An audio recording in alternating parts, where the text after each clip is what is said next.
Olá, pessoal! Todo medicamento que a gente prescreve tem uma verdadeira jornada pela frente. A missão? Sair do ponto de administração, seja a boca, a pele, o músculo, e chegar lá no seu local de ação. Hoje, a gente vai desvendar um dos segredos que determina o sucesso dessa jornada. Para um fármaco funcionar, ele precisa, antes de mais nada, ser um mestre em atravessar barreiras. E a principal delas é a membrana celular. Pensa nela como um segurança de balada, sabe? Um porteiro super seletivo que decide quem entra e quem fica de fora da célula. E o nosso roteiro, para entender isso, é bem direto. A gente vai começar com o desafio da absorção, depois mergulhar no que é o equilíbrio do pKa, assistir à dança que acontece na membrana, ver como o pH funciona na prática e, claro, aplicar tudo isso num caso clínico antes de fechar com os pontos mais importantes.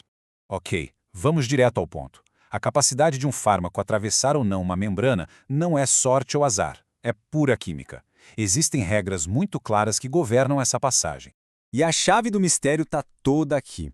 A membrana da célula é uma bicamada lipídica, ou seja, ela é feita de gordura. Então, só faz sentido que as moléculas que também amam gordura, as lipossolúveis, que têm carga elétrica neutra, consigam passar por elas sem problemas. Já as moléculas que têm carga, as hidrossolúveis, são simplesmente barradas. E aí vem a pergunta de R$1 milhão, né? O que faz uma molécula de um fármaco ter carga ou não ter?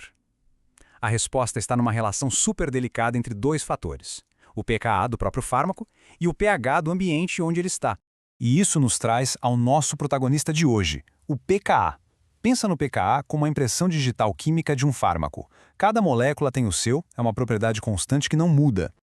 Então, de forma bem simples, o pKa é aquele pH exato, aquele ponto mágico onde o fármaco atinge um equilíbrio perfeito. Metade das suas moléculas está com carga, pronta para agir no meio aquoso, e a outra metade está sem carga, pronta para atravessar a membrana.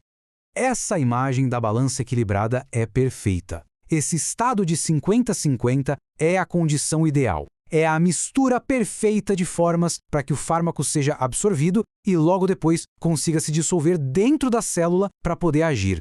Para entender como um fármaco consegue mudar de estado para poder atravessar a membrana, vamos usar uma analogia que eu gosto muito: a dança da membrana. É basicamente uma parceria entre o fármaco e um íon de hidrogênio. É como um balé em 3 atos. Primeiro, a parceria. O fármaco, que está com carga e não consegue entrar, se junta com o hidrogênio para neutralizar essa carga. Segundo ato, a travessia. Agora, como uma dupla neutra, eles conseguem cruzar a barreira de gordura da membrana. E por fim, a separação.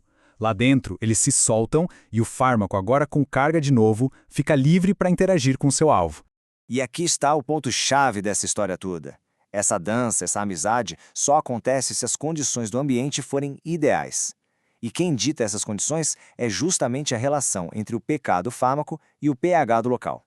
Muito bem, saímos da teoria e agora vamos levar esse conhecimento todo para o mundo real da clínica veterinária. Vamos dar uma espiada no que acontece lá no trato gastrointestinal dos nossos pacientes. Olha só a baita variação de pH que um medicamento oral encontra pela frente. Ele sai de um ambiente extremamente ácido no estômago e vai parar num ambiente básico no intestino. Com uma mudança tão drástica, fica óbvio que a absorção do fármaco não vai ser a mesma em todos os lugares, certo? E aqui vai a regra de ouro para nunca mais esquecer: ambientes parecidos favorecem a absorção. Um fármaco ácido vai se dar muito melhor num ambiente ácido, como o estômago. Por quê? Porque lá ele tende a ficar na sua forma sem carga, a forma que atravessa a membrana. Agora, se esse mesmo fármaco ácido chega no intestino, que é básico, a situação se inverte completamente. Ele se torna ionizado e aí não passa. Agora, vamos pegar tudo isso que a gente aprendeu e aplicar num exemplo prático super comum na nossa rotina: o fenobarbital. O fenobarbital é um anticonvulsivante, um ácido fraco, e o pKa dele é de 7,4. Guardem bem esse número, porque ele é a chave para a gente entender onde e como esse medicamento vai ser melhor absorvido. Esse gráfico aqui resume tudo. Se o fenobarbital é um ácido fraco, ele vai se sentir em casa, no estômago, que também é ácido. Com um pH tão baixo, por volta de 1,4, a maior parte dele vai estar na forma não ionizada, prontinha para ser absorvida. Já no intestino, onde o pH é mais básico e mais perto do seu pKa de 7,4, o equilíbrio muda. uma parte maior do fármaco vai estar ionizada, o que diminui bastante o potencial de absorção por difusão passiva. E este é um lembrete clínico que vale ouro. A gente não pode esperar que o corpo do paciente mude sua fisiologia para se adaptar ao fármaco. É o contrário. Nós é que precisamos entender a fisiologia para escolher e administrar o fármaco do jeito certo. A resposta para essa pergunta é o que separa a teoria de uma terapia que realmente funciona. Saber sobre pKa e pH não é só um detalhe acadêmico, não. Tem implicações diretas diárias na nossa prática clínica. Para a gente fechar, vamos amarrar todas as pontas e ver como esses conceitos se transformam em sabedoria clínica, em decisões que podem fazer toda a diferença na vida dos nossos pacientes.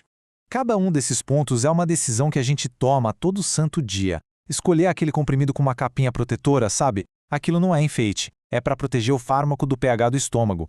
Decidir se o remédio deve ser dado com ou sem comido, porque isso pode alterar o pH local. Tudo isso parte do nosso entendimento do equilíbrio do pKa. E aqui está a grande lição. Dominar o conceito de pKa não é só para passar na prova de farmacologia, é o que nos permite garantir que a dose que a gente prescreveu vai, de fato, chegar onde precisa para fazer efeito. A pergunta que cada um de nós deve se fazer na prática é: como vou usar esse conhecimento para otimizar meus tratamentos e garantir o bem-estar de cada paciente?